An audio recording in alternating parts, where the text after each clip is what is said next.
Police స్టేషన్లో gun misfire అయింది. దీంతో డ్యూటీలో ఉన్న కానిస్టేబుల్ రజనీ కుమార్ కు తీవ్ర గాయాలయ్యాయి.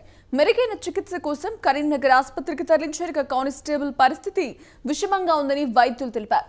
అయితే నిజంగానే గన్ మిస్ఫైర్ అయిందా లేక వేరే ఇతర కారణాలున్నాయా అనే కోణంలో విచారణ జరుపుతున్నారు.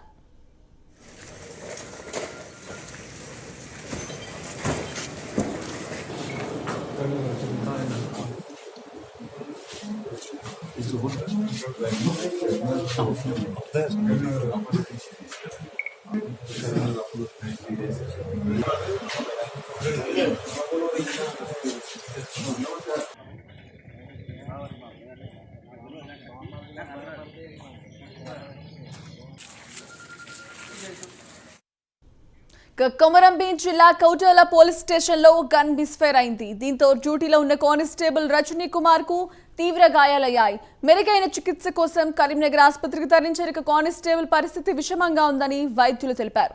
అయితే నిజంగానే గన్ మిస్ఫైర్ అయిందా లేక వేరే ఇతర కారణాలున్నాయా అనే కోణంలో విచారణ జరుపుతున్నారు. ఇక ఇదే విషయానికి సంబంధించి మరింత సమాచారం మా ప్రతినిధి వెంకట్ అందిస్తారు. వెంకట్, చెప్పండి.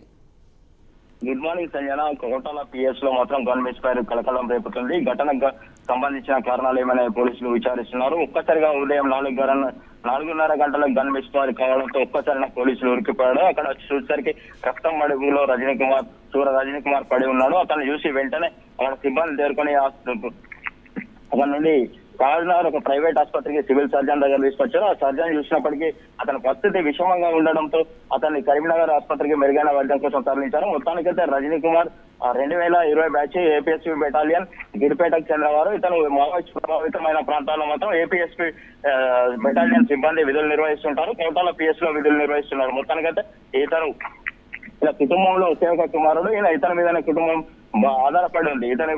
ఇతను తీవ్రంగా ఉండటంతో కుటుంబ సభ్యులు మాత్రం ఆవేదనకు గురి చేస్తున్నారు. చాలా కష్టపడి ఉద్యోగం తెచ్చుకున్నాడు. అతని పైన పూర్తి బాధ్యతలు ఉన్నాయి. ఒక సిస్టర్ కి ఈ మధ్యలోనే పెళ్లి చేసినట్లు తెలుస్తుంది. మొత్తానికైతే రజనీ కుమార్ ఆత్మహత్య చేసుకున్నాడా లేక మిస్ఫైర్ అయిందా అన్న కోణంలో మాత్రం పోలీసులు విచారిస్తున్నారు. అతనికైతే ఇంటి వద్ద ఎలాంటి పర్సనల్ ప్రాబ్లం లేదు, ఎందుకు జరిగింది, మరి అధికారుల ఒత్తిడిలో లేక ఇంకేమైనా కారణాలు ఉన్నాయా అని చెప్పి కుటుంబ సభ్యులు కూడా ఆవేదన వ్యక్తం చేస్తున్నారు. రజనీ కుమార్ ఇలా కావడం పట్ల మొత్తం తోటి సిబ్బంది కూడా దిగ్బంధికి గురవుతున్నారు. మొత్తాన్ని చూసుకున్నప్పుడు 3 ఆదిలాబాద్ జిల్లాలో ఇప్పటి వరకు 4 ఘటనలు జరిగాయి. 4 కానిస్టేబుల్ కూడా ఇలాగే మిస్ఫైర్ కావడం పట్ల కూడా ఏపీఎస్పీ చెందిన బెటాలియన్ చెందిన కానిస్టేబుల్ మిస్ఫైర్ గురవుతున్నారు. ఎందుకు కారణాలు ఇలాంటి ఈ మధ్య కాలంలో ట్రైనింగ్లు ఇవ్వడంలో మాత్రం విఫలమవుతున్నారా, వీళ్ళకి ప్రత్యేకమైన ట్రైనింగ్ ఇవ్వడం లేదా, మిస్ఫైర్ ఎందుకు అవుతున్నాయని చెప్పి చాలా దీని మీద విమర్శలు తావిస్తున్నాయి. పోలీసులకు ఎట్లా జరుగుతాయి ఇలాంటి పరిస్థితుల్లో వాళ్ళకి గన్ ట్రైనింగ్ ఉంటుంది, గన్ మీద అవగాహన ఉంటుంది. మిస్ఫైర్ ఎందుకు అవుతుందని చెప్పి మాత్రం ప్రజల నుండి మాత్రం